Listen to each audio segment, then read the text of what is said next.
Atos dos Apóstolos, capítulo 5. Ananias e Safira.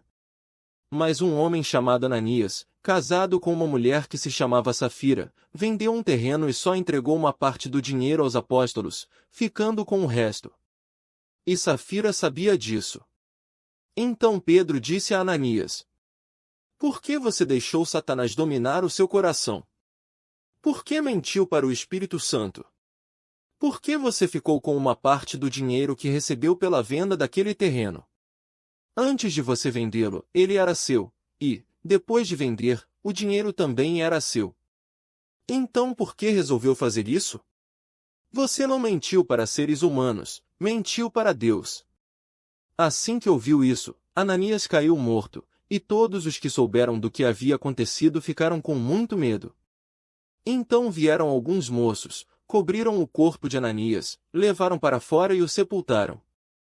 A mulher de Ananias chegou umas 3 horas depois, sem saber do que havia acontecido com o marido. Aí Pedro perguntou a ela: Me diga, foi por este preço que você e o seu marido venderam o terreno? Foi. Respondeu ela. Então Pedro disse: Por que você e o seu marido resolveram pôr à prova o Espírito do Senhor?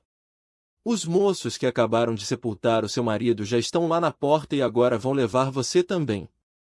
No mesmo instante ela caiu morta aos pés de Pedro. Os moços entraram e, vendo que ela estava morta, levaram o corpo dela e o sepultaram ao lado do marido. E toda a igreja e todos aqueles que souberam disso ficaram apavorados. Milagres e maravilhas. Os apóstolos faziam muitos milagres e maravilhas entre o povo, e os seguidores de Jesus se reuniam no alpendre de Salomão. Ninguém de fora tinha coragem de se juntar ao grupo deles, mas o povo falava muito bem deles. Uma multidão de homens e mulheres também creu no Senhor e veio aumentar ainda mais o grupo. Por causa dos milagres que os apóstolos faziam, as pessoas punham os doentes nas ruas, em camas e esteiras. Faziam isso para que, quando Pedro passasse, pelo menos a sua sombra cobrisse alguns deles. Multidões vinham das cidades vizinhas de Jerusalém trazendo os seus doentes e os que eram dominados por espíritos maus, e todos eram curados. Os apóstolos são perseguidos. Então o grande sacerdote e todos os seus companheiros, que eram do partido dos saduceus, ficaram com inveja dos apóstolos e resolveram fazer alguma coisa. Prenderam os apóstolos e os puseram na cadeia.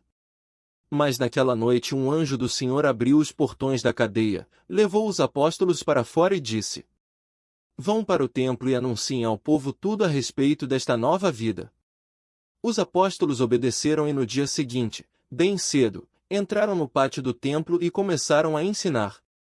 Então o grande sacerdote e os seus companheiros chamaram os líderes do povo para uma reunião do Conselho Superior.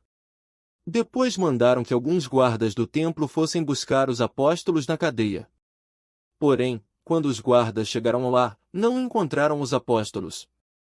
Então voltaram para o lugar onde o conselho estava reunido e disseram: Nós fomos até lá e encontramos a cadeia bem fechada, e os guardas vigiando os portões, mas, quando os abrimos, não achamos ninguém lá dentro. Quando os chefes dos sacerdotes e o chefe da guarda do templo ouviram isso, ficaram sem saber o que pensar sobre o que havia acontecido com os apóstolos. Nesse momento chegou alguém, dizendo: Escutem! Os homens que vocês prenderam estão lá no pátio do templo ensinando o povo. Então o chefe da guarda do templo e os seus homens saíram e trouxeram os apóstolos. Mas não os maltrataram porque tinham medo de serem apedrejados pelo povo. Depois puseram os apóstolos em frente do conselho. E o grande sacerdote disse: Nós ordenamos que vocês não ensinassem nada a respeito daquele homem. E o que foi que vocês fizeram? Espalharam esse ensinamento por toda a cidade de Jerusalém e ainda querem nos culpar pela morte dele. Então Pedro e os outros apóstolos responderam: Nós devemos obedecer a Deus e não às pessoas.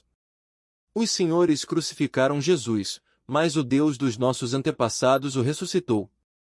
E Deus o colocou à sua direita como líder e salvador, para dar ao povo de Israel a oportunidade de se arrepender e receber o perdão dos seus pecados. Nós somos testemunhas de tudo isso, nós e o Espírito Santo, que Deus dá aos que lhe obedecem. Quando os membros do conselho ouviram isso, ficaram com tanta raiva, que resolveram matar os apóstolos. Mas levantou-se um dos membros do conselho, um fariseu chamado Gamaliel, que era um mestre da lei respeitado por todos. Ele mandou que levassem os apóstolos para fora e os deixassem ali um pouco. Então disse ao conselho: Homens de Israel, cuidado com o que vão fazer com estes homens. Há pouco tempo apareceu um homem chamado Teudas, que se dizia muito importante e que com isso conseguiu reunir 400 seguidores.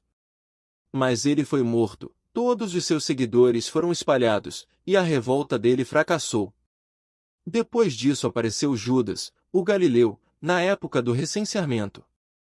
Este também conseguiu juntar muita gente, mas foi morto, e todos os seus seguidores foram espalhados. Portanto, neste caso de agora, não façam nada contra estes homens. Deixem que vão embora porque, se este plano ou este trabalho vem de seres humanos, ele desaparecerá. Mas, se vem de Deus, vocês não poderão destruí-lo, pois neste caso estariam lutando contra Deus. E o conselho aceitou a opinião de Gamaliel. Então chamaram os apóstolos e os chicotearam, e aí mandaram que nunca mais falassem nada a respeito de Jesus. Depois os soltaram. Os apóstolos saíram do conselho muito alegres porque Deus havia achado que eles eram dignos de serem insultados por serem seguidores de Jesus. E, todos os dias, no pátio do templo e de casa em casa, eles continuavam a ensinar e a anunciar a boa notícia a respeito de Jesus, o Messias.